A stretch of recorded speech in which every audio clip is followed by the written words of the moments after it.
Bon lundi les pirates, j'espère que vous allez bien, moi ça va bien. Donc les vidéos du matin, là à 7 heures, c'est des vidéos que vous appelez les vidéos de haute valeur, on apprend beaucoup de choses qui sont complémentaires avec le live de 12h30. En principe on a un live à 12h30 où je réponds à toutes vos questions que vous avez écrites notamment sur le groupe Facebook et bien sûr toutes vos questions où ils sont en direct. Alors je peux pas répondre à toutes les questions parce qu'il y en a des dizaines tous les jours, mais voilà, vous adorez que je parle de vous, vous adorez que je vous apporte des solutions comme dans les coachings ou comme dans les formations.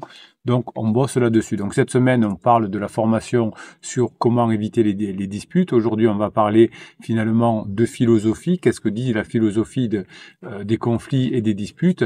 Finalement, on souligne l'importance, c'est de comprendre, que l'action individuelle dans les relations va entraîner une relation collective. Donc, si l'un des deux change, vous par exemple, eh bien vous allez diminuer grandement, et diminuer beaucoup d'ailleurs, les conflits. Sartre nous expliquait que l'existence précède l'essence, c'est-à-dire que les individus ne sont pas liés par des identités forcément prédéterminées, donc vous pouvez changer tout au fond de votre vie.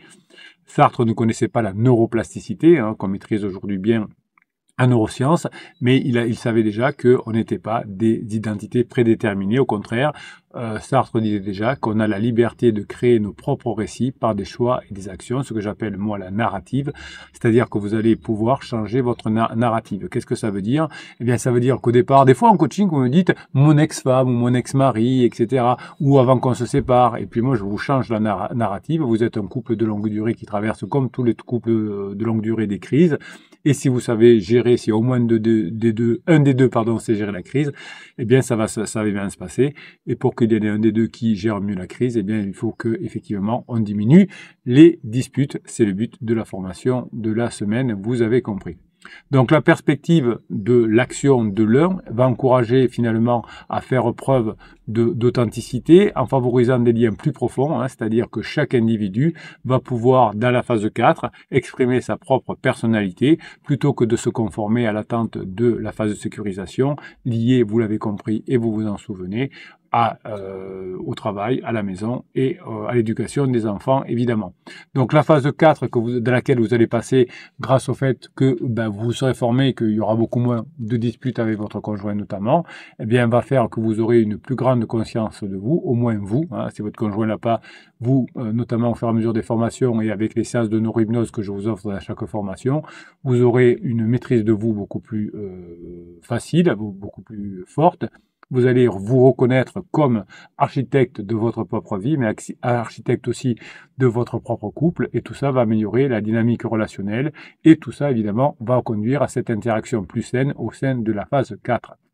Vous avez compris que les émotions jouent ce rôle fondamental dans la prise de décision au sein des relations. Chaque fois que vous faites vivre à votre conjoint sans le vouloir des émotions négatives, eh bien vous allez effectivement vous éloigner de votre conjoint. Chaque fois que vous allez avoir des émotions positives avec votre conjoint, vous allez vous rapprocher. Ces émotions constituent des puissants facteurs de motivation et ça va guider vous et votre conjoint vers des choix qui vont correspondre à des valeurs et à des désirs. Votre conjoint a un désir de répondre à ses besoins qui évoluent au fur et à mesure de la vie, eh bien, grâce à des émotions maîtrisées, des émotions positives, vous et votre conjoint allez augmenter vos valeurs et vous allez avoir d'ailleurs une valeur perçue de vous-même qui va augmenter. Par exemple, pendant toute la phase de sécurisation ou avant d'être pirate, au début de votre phase de crise, vous avez incité votre conjoint à être en colère ou à avoir peur. La peur, par exemple, peut inciter à la prudence. Si vous voulez faire peur, si vous mettez, par exemple, un ultimatum à votre conjoint, eh bien, il va être prudent pour s'éloigner de vous. Si vous donnez de la joie à votre conjoint, ça va, au contraire, lui permettre de prendre des risques, se rapprocher de vous. Vous-même, si vous êtes en joie, c'est-à-dire qu'avant une interaction avec votre conjoint, vous avez fait une séance de neurohypnose qui vous a donné plein de dopamine, vous allez prendre plutôt des risques positifs. Si vous êtes dans un état un peu déprimé, eh bien, vous n'allez pas prendre de risques et vous n'allez pas oser et vous n'allez pas avoir cette audace-là et votre conjoint va voir que vous n'avez pas changé et va avoir du mal à revenir vers vous. Donc, comprendre les fondements émotionnels des conflits va vous permettre de faciliter votre vie de couple, votre communication et vous allez pouvoir gérer à l'issue de cette formation, vos désaccords avec beaucoup plus de perspicacité et beaucoup plus d'empathie, évidemment. Vous allez apprendre à reconnaître les émotions sociales, telles que la jalousie, mais aussi l'empathie que je viens de citer. Et tout ça va vous montrer que les relations humaines sont à la fois complexes, mais sont dynamiques, c'est-à-dire que la dynamique relationnelle peut s'inverser assez facilement au bout d'un certain temps, évidemment. Et si vous comprenez les motivations derrière le comportement spécifique de votre conjoint, vous pourrez y répondre beaucoup plus facilement. Donc finalement, votre fonctionnement avec votre conjoint est un fonctionnement psychodynamique.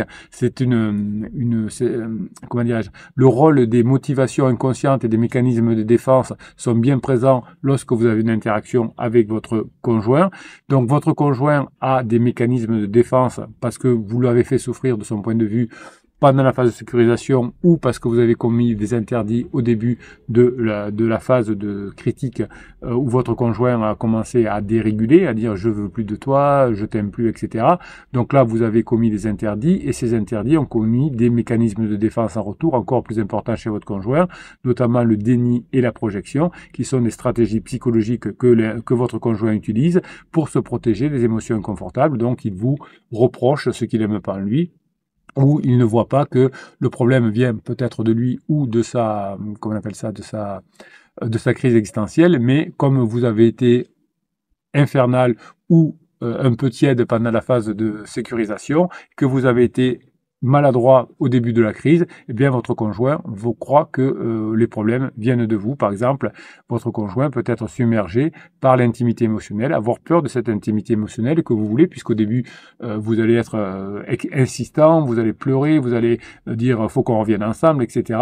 Et votre conjoint va recourir au déni pour éviter d'affronter son désir de calme et de sécurité. Eh bien vous allez vouloir une proximité de votre conjoint qui va faire que votre conjoint va s'éloigner encore plus. Hein. Plus votre conjoint va être en colère contre vous, va avoir peur de vous, va être triste, enfin va être au début en colère contre vous, enfin en tout cas être vénère contre vous, bien plus vous allez vous rapprocher, plus il va s'éloigner. Donc reconnaître les mécanismes de déni de votre conjoint, reconnaître les mécanismes de projection où il projette ce qu'il n'aime pas en lui sur vous, hein, c'est très important ce mécanisme de projection. Par exemple, si votre conjoint vous dit que vous avez été toujours radin et que pas quelque chose, le côté radin qui vous touche, eh bien c'est certainement une projection de votre conjoint sur vous qui peut entraîner des disputes en disant comment ça je suis radin, c'est pas possible. Donc une fois qu'on a compris notamment le déni et la projection, ça nous évite de rentrer dans des conflits ou en tout cas de gérer les conflits de manière plus productive. Donc finalement, ce que vous allez apprendre dans cette formation, c'est que les conflits ont un aspect inévitable dans toute relation, mais lorsqu'ils sont gérés de manière constructive, au moins par un des deux, c'est-à-dire vous, ils peuvent conduire à une croissance personnelle, à une croissance du couple également et un lien émotionnel entre vous qui va être beaucoup plus profond. Donc une résolution efficace des conflits nécessite une réflexion sur vous-même, ce que vous allez apprendre dans cette formation, une compréhension de tous les déclencheurs émotionnels qui peuvent amener à la dispute. Évidemment, vous allez apprendre l'attention, le respect, qui sont essentiels pour favoriser un environnement où les deux partenaires vont se sentir vus et entendus. En cultivant une dynamique relationnelle de confiance et de sécurité, eh bien, vous allez pouvoir gérer les conflits plus efficacement, les limiter également et vous efforcer de comprendre les besoins de votre conjoint et d'y répondre. On comprend les besoins de son conjoint et on y répond. Donc les neurosciences nous aident beaucoup à comprendre les conflits et les disputes. Les recherches les plus récentes nous montrent que finalement on a ce qu'on appelle les théories implicites des relations, c'est-à-dire des croyances sur la nature des relations et la résolution des conflits, notamment quand vous me dites c'est mort ou que les hommes ne reviennent pas, que les femmes ne reviennent pas ou je ne sais pas quoi, alors qu'on a des milliers d'exemples ici inverses, eh bien ces croyances peuvent influencer la façon dont vous et votre conjoint allez aborder les désaccords et surmonter les défis émotionnels. Si vous avez une narrative positive, eh bien vous allez avoir un état d'esprit qui va être axé sur la croissance vers la phase 4 du couple et vous allez finalement considérer le conflit non pas comme une source de séparation, mais une source potentielle de force avec une énergie qui va faire que vous allez vous remettre en question, que vous allez vous mettre à bosser, que vous allez appliquer et que vous allez finalement pouvoir avoir une résilience relationnelle. Et vous allez pouvoir approfondir la connexion, comme quand une action passe, au-dessus du capitaine.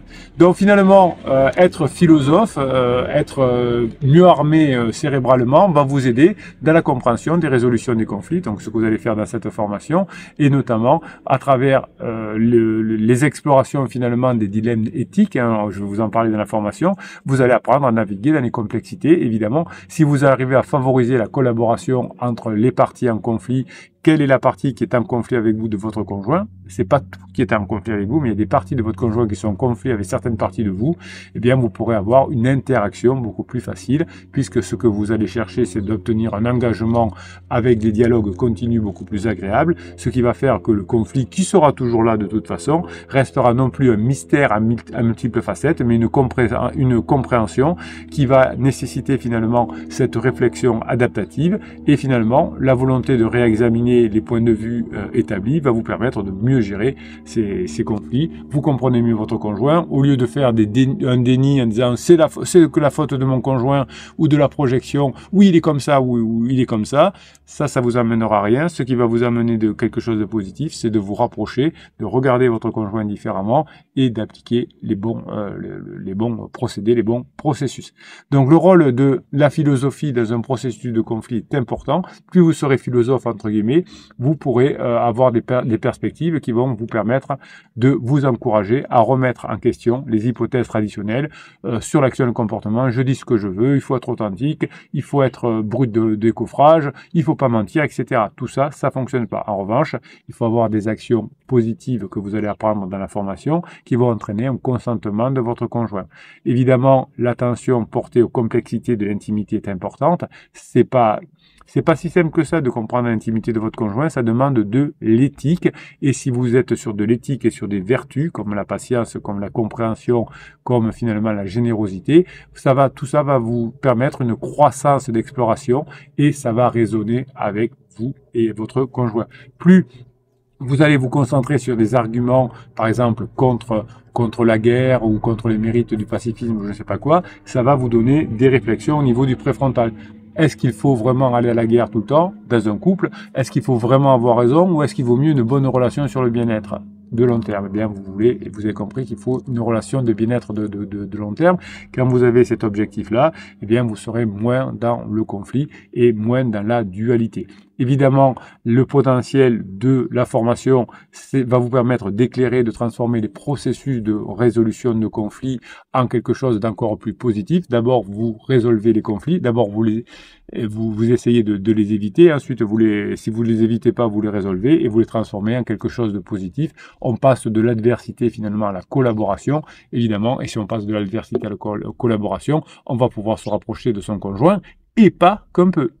Vous allez donc devoir arbitrer, vous l'avez compris, entre la responsabilité et la liberté. Votre conjoint veut de la liberté. Eh bien, vous voulez de la liberté, certes. C'est la phase 4, mais aussi la responsabilité. Donc, la liberté et la responsabilité, ça s'oppose pas. Si ça commence à s'opposer, eh bien, il peut y avoir des conflits. Sois responsable, pense aux enfants. Oui, mais moi, je veux être libre, je veux faire ce que je veux. Donc, conflit, dispute. Donc en revanche, si vous vous attribuez au fur et à mesure des formations des valeurs morales, une augmentation des capacités de vos valeurs, des intérêts de décideurs de façon rationnelle, eh bien tout ça, toutes ces nuances, tout ce que vous allez apprendre à faire va vous permettre d'avoir des actions individuelles beaucoup plus modérées, beaucoup plus précises, qui vont se transformer en action non pas individuelle cette fois, mais en action collective. Donc la perspective souligne l'importance d'explorer finalement des prises de décision positives, réfléchies. Plus vous allez aller dans une interaction en étant prêt, en ayant un niveau bas de cortisol, un niveau de dopamine important, plus ce sera facile d'avoir une interaction positive avec votre conjoint. La résolution des crises, des conflits, la diminution des disputes passe par une interaction, ce que vous allez voir dans la formation, entre les neurosciences, la psychologie, la philosophie. On doit comprendre tous ces mécanismes-là pour ne pas tomber dedans. Le but, c'est d'avoir des avis différents. Ça, ok. Mais si on ne sait pas gérer ces avis différents, on va transformer ceci en émotions négatives et ces émotions négatives vont nous éloigner. Si vous êtes en crise de couple, vous êtes au bon endroit, surtout avec la formation de cette semaine qui va vous permettre de comprendre les disputes. Oui, les disputes, sont normales. C'est comme ça. Sauf si vous savez les gérer. Donc on va faire en sorte de transformer les disputes en quelque chose de cohérent, quelque chose de constructif, avec cette force que vous mettiez dans les disputes qui faisait que l'émotion négative allait vous éloigner. Eh bien la force, l'énergie des points différents vont vous permettre de choses différentes, de faire quelque chose d'encore plus beau. Dans la différence, on peut faire de belles choses aussi, à condition de savoir gérer ses émotions, ses taux de cortisol, ses taux de dopamine, et de comprendre la notion de prédétermination de la philosophie. Si vous êtes en crise de couple, vous êtes au bon endroit sur cette chaîne.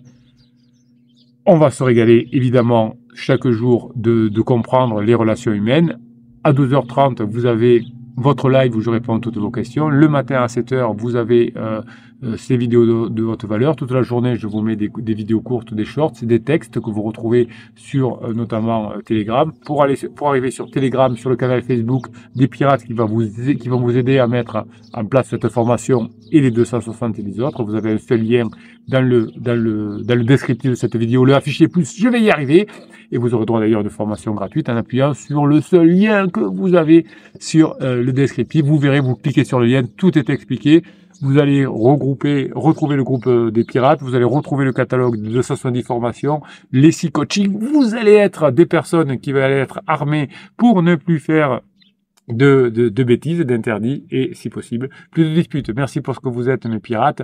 Bravo à tous les pirates qui réussissent chaque jour à se rapprocher. Le travail paye. Vous savez qu'il y a une phrase que j'aime bien. Soit vous faites ce qu'il faut et vous serez payé, soit vous faites pas ce qu'il faut et vous devrez payer. Voilà. C'est une phrase que j'aime bien, mais en général, les pirates ici sont payés à la fin et passent en phase 4. Et ça, c'est bon! Passez la journée que vous méritez, mes pirates adorés.